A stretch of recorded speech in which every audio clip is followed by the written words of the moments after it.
Hello students, welcome back to my YouTube channel with another video. आज का हमारा ये video word audio syllabus MS Excel 7 का होने वाला है। अगर आपको इससे पहले का वीडियो चाहिए तो आप चैनल के प्लेलिस्ट से जाकर देख सकते हैं। तो वीडियो स्टार्ट करने से पहले आपसे एक रिक्वेस्ट है, अगर आप हमारे चैनल पर नए हैं तो चैनल को सब्सक्राइब जरूर करें और वीडियो पसंद आए तो लाइक शेयर एंड कमेंट करना ना भूलें। तो चलिए चलते हैं हम लोग अपने टॉपिक की ओर। एमएस एक्सेल भाग 7 का फर्स्ट क्वेश्चन हमारा है, पेज के ऊपरी मार्जिन में स्थित टेक्स्ट को खाली स्थान दिया हुआ है कहते हैं, यानी क्या कहते हैं। ऑप्शन आपका है फुटर, कॉलम, हेडर, पैराग्राफ। तो आंसर हमारा हो जाएगा सी, हेडर। पेज के ऊपरी मार्जिन में स्थित टेक्स्ट को हेडर कहते हैं। क्वेश्चन नंबर 2 में हम लोग आते हैं। क्वेश्चन नंबर 2 का हमारा क्वेश्चन है, सेल निश्चित करने के लिए या संबंधित सेल के स्वतः रेफरेंस को रोकने के लिए कॉलम और रो की संख्या के पहले क्या टाइप करते हैं। ऑप्शन आपका है हैश, डॉलर, परसेंटेज, स्टार। तो आंसर हमारा हो जाएगा बी, डॉलर। सेल निश्चित करने के लिए या संबंधित सेल के स्वतः रेफरेंस को रोकने के लिए कॉलम और रो की संख्या के पहले क्या टाइप करते हैं, तो डॉलर का साइन ऐड करते हैं, टाइप करते हैं। क्वेश्चन नंबर 3 में हम लोग आते हैं। क्वेश्चन नंबर 3 में हमारा क्वेश्चन है, माइक्रोसॉफ्ट एक्सेल 2007 में बनी फाइल को क्या कहते हैं। ऑप्शन आपका है वर्कबुक, वर्कशीट, शीट, नोटबुक। तो आंसर हमारा हो जाएगा ए, वर्कबुक। माइक्रोसॉफ्ट एक्सेल 2007 में बनी फाइल को वर्कबुक कहते हैं। क्वेश्चन नंबर 4 में हम लोग आते हैं। क्वेश्चन नंबर 4 का हमारे क्वेश्चन है, एक्सेल में जहां पॉइंटर उपस्थित होता है वह सेल कहलाता है। ऑप्शन आपका है A1 current cell, active cell, deactive cell. तो आंसर हमारा हो जाएगा सी, एक्टिव सेल। एक्सेल में जहां पॉइंटर स्थित होता है या उपस्थित होता है वह सेल क्या कहलाता है, तो एक्टिव सेल कहलाता है। क्वेश्चन नंबर 5 में हम लोग आते हैं। क्वेश्चन नंबर 5 का हमारा क्वेश्चन है, कौन सी कमांड वर्कशीट में नई लाइन जोड़ने के काम आती है। ऑप्शन आपका है new row, insert row, cell, इनमें से कोई नहीं। तो हमारा आंसर हो जाएगा इंसर्ट रो। कौन सी कमांड वर्कशीट में नई लाइन जोड़ने के काम आती है, तो इंसर्ट रो। क्वेश्चन नंबर 6 में हम लोग आते हैं। क्वेश्चन नंबर 6 का हमारे क्वेश्चन है, सेल कमांड द्वारा नया सेल कहाँ कहाँ जोड़ सकते हैं। ऑप्शन आपका है shift cell right, shift cell up, shift cell left, उपरोक्त सभी। तो आंसर हमारा हो जाएगा शिफ्ट सेल राइट।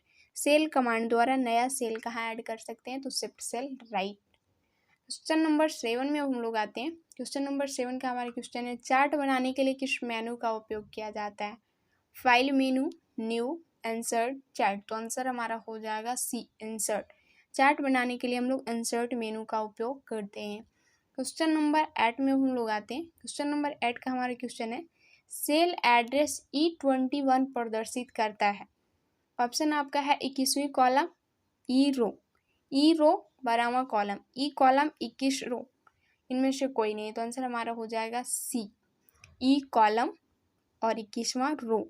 क्योंकि ABCD में जो अल्फ़ाबेट में हमारा एड्रेस होता है वो कॉलम का होता है और जो नंबरिंग में होता है वो क्या होता है, तो रो का होता है।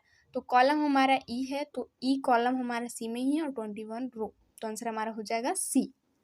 क्वेश्चन नंबर 9 में हम लोग आते हैं। क्वेश्चन नंबर 9 का हमारा क्वेश्चन है, यह कमांड वर्कशीट में किसी भी स्थान से पिक्चर लाने के काम आती है। ऑप्शन आपका है पिक्चर, इंडिकेटर, क्लिप आर्ट, उपरोक्त सभी। तो आंसर हमारा हो जाएगा ए, पिक्चर। पिक्चर कमांड वर्कशीट में किसी भी स्थान से पिक्चर लाने के काम आती है। क्वेश्चन नंबर 10 में हम लोग आते हैं। क्वेश्चन नंबर 10 का हमारा क्वेश्चन है, किसी सेल एंट्री के लिए दिया गया कमेंट स्क्रीन पर क्या दिखाता है। ऑप्शन आपका है कमेंट, इंडिकेटर, पिक्चर, कुछ नहीं। तो आंसर हमारा हो जाएगा बी, इंडिकेटर। किसी सेल एंट्री के लिए दिया गया कमेंट स्क्रीन पे हमें इंडिकेटर दिखाई देता है, क्योंकि उसमें ऑलरेडी कमेंट तो ऐड है, लेकिन वो कमेंट कहाँ ऐड है, तो कौन दिखाता है, तो इंडिकेटर दिखाता है। क्वेश्चन नंबर 11 में हम लोग आते हैं। क्वेश्चन नंबर 11 का हमारा क्वेश्चन है, किसी अन्य फाइल से लिंक स्थापित करने के लिए किस कमांड का प्रयोग किया जाता है। ऑप्शन आपका है पिक्चर, कमेंट, फाइल, हाइपरलिंक। तो आंसर हमारा हो जाएगा डी, हाइपरलिंक।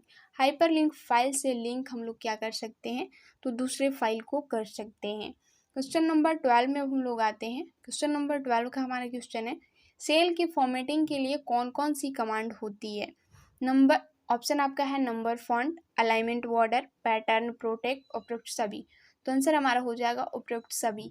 सेल की फॉर्मेटिंग के लिए ये तीनों कमांड हमारा उपयोगी होता है, तो तीनों हो जाएगा। तो आंसर हमारा हो जाएगा डी, उपरोक्त सभी।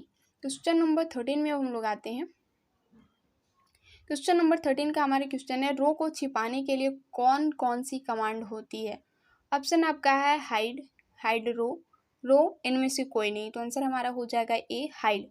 अब यहाँ पे हाइड रो का भी हमारा ऑप्शन है, तो हम लोग डायरेक्ट हाइड रो नहीं कर सकते, हम लोग हाइड में जाकर हाइड रो का ऑप्शन यूज करते हैं, तो आंसर हमारा क्या हो जाएगा, हाइड हो जाएगा। क्वेश्चन नंबर 14 में हम लोग आते हैं। क्वेश्चन नंबर 14 का हमारा क्वेश्चन है, कॉलम की चौड़ाई कितने नंबरों तक हो सकती है, यानी एक सेल में हम लोग कितना टेक्स्ट को ऐड कर सकते हैं। ऑप्शन आपका है 0 से 255, 1 से 256, 10 से 250, 0 से 65,536, तो आंसर हमारा हो जाएगा बी 1 से 256। एक सेल में हम लोग 256 टेक्स्ट को क्या कर सकते हैं, तो ऐड कर सकते हैं। क्वेश्चन नंबर 15 में हम लोग आते हैं। क्वेश्चन नंबर 15 का हमारे क्वेश्चन है, खाली स्थान दिया हुआ है, ऑप्शन के साथ रो या कॉलम दोनों को फ्रीज कर सकते हैं, अर्थात वर्कशीट रहते हुए आप हमेशा उस रो या कॉलम में सूचना को देख सकते हैं। ऑप्शन आपका है split, arrange, filter, freeze, panes. तो यहाँ पे क्वेश्चन समझिएगा क्या है। ऑप्शन के साथ रो या कॉलम दोनों को फ्रीज करते हैं। फ्रीज क्या होता है, जैसे हमारे पास बड़े बड़े डेटा होता है, तो जैसे हम लोग 10 से 15 लोग का एंट्री करते हैं, तो हमारा जो टाइटल होता है, हेडिंग होता है, वो क्या हो जाता है, तो हाइड हो जाता है, क्योंकि एक बार सारा रो या कॉलम हमारा शो नहीं कर पाएगा, जितना स्क्रीन है उतना ही शो करता है। तो उस स्थिति में हम लोग क्या करते हैं, तो उस रो या कॉलम में हम लोग फ्रीज लगाते हैं, उस रो या कॉलम को हम लोग फ्रीज करते हैं। जितना रो को आप फ्रीज करते हैं, जितना कॉलम को आप फ्रीज करते हैं, वो हमेशा क्या होता है, तो शो होता है। तो हम लोग उसको किस ऑप्शन के द्वारा करते हैं, कैसे देख सकते हैं, तो वो हमारा होता है फ्रीज पेन्स के द्वारा। फ्रीज पेन्स ऑप्शन के साथ रो या कॉलम दोनों को फ्रीज कर सकते हैं, अर्थात वर्कशीट रहते हुए हमेशा उस रो या कॉलम में सूचना को देख सकते हैं। जिस रो और कॉलम में आप फ्रीज पेन्स को ऐड किए हैं, वो हमेशा क्या करेगा, तो शो करते रहेगा, उसके नीचे आप जितना भी एंट्री कर ले वो कभी कवर नहीं होगा। तो ये था हमारा MS एक्सेल भाग 7 का 15 क्वेश्चन। 15 में से कितने का आंसर आप लोग का सही हुआ है कमेंट करके बताइएगा, और मिलता है नेक्स्ट वीडियो में MS एक्सेल भाग 8 के साथ। थैंक